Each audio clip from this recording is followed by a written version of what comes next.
and they bring me into work to show off. I really think you need to have a kid to appreciate babies, because they don't do anything. They sit there, stare at you with their big eyes, and I don't care. You can wrap your hand around my fingers. I'm not impressed.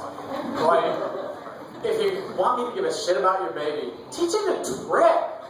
I don't care if it's freaking roll over, play dead, shit on command.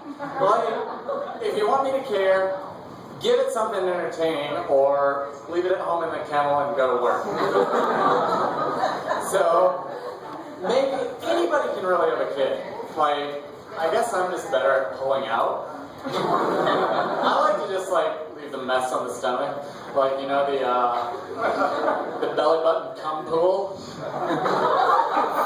That way they go home the next day and think, I really need to wash out the bad mistakes from last night. That was inspired by my roommate. A couple of weeks ago, she brought home a guy that looked just like Jesus. I mean, talk about the blood of Christ. She had splooge of Christ. That's like holy water. Rub that in. What is that worth? Like, a month worth of communion? Like, he'd be like, I don't need to go to church this Sunday. He knows my sins.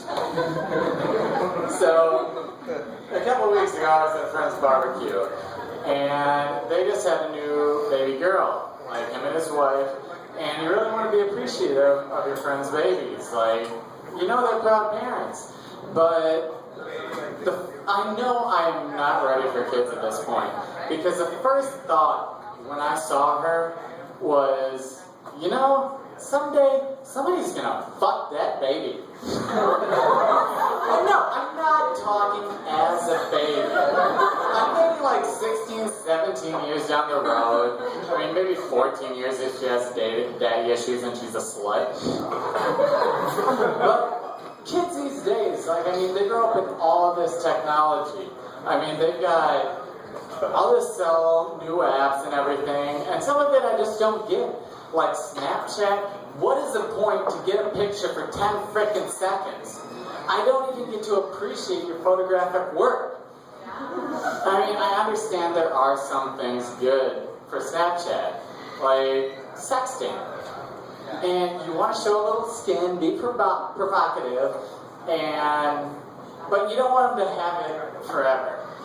Because Snapchat, it's kind of like a virtual version of just the tip. And you want more than that. Like, guys, they don't get if I'm going to send a picture of my dick, I wanted to get it longer than 10 seconds. Because that's all I'm going to last later. You really need to take a look at it, appreciate it, because you're not going to get it for that long later. But guys, they'll send a picture without putting any thought into it. Girls, they'll plan the whole night out, but guys, they'll just send a picture like, bam, here's my dick. No, you need to put more thought into it. A little creativity. I'm not gonna lie. I sent a picture of my dick in a hot dog bun. And no, it's not going too far. You gotta put that effort in. I mean, shit. You gotta sprinkle some onions on, put on some relish, maybe squirt a little ketchup on, make it like an episode of Pick My Dick. But the hardest part of sending a dick pic is figuring out the angle. I mean, what are you gonna do? You take it from the balls up, do it from the side, slap it on the table next to a TV remote so she knows how big it is. I don't know. But girls, they are completely different. They will plan this shit out. When they take a sexy picture, it's like an episode of Vogue. Like, they plan it out. And girls, do not tell me you haven't taken a picture like this. I mean, you plan it out. When you take a sex message, pretend this is a free bed. So, you're laying down. You have the camera up over your head. You look over seductively. You have your freaking arms wrapped around your tits so they look bigger than they really are. And you're like, I look at it from this angle because I'm self-conscious about my stomach. From this angle, I look like a Victoria's Secret model. Hey! Anyway, thank you. Iggy, everybody!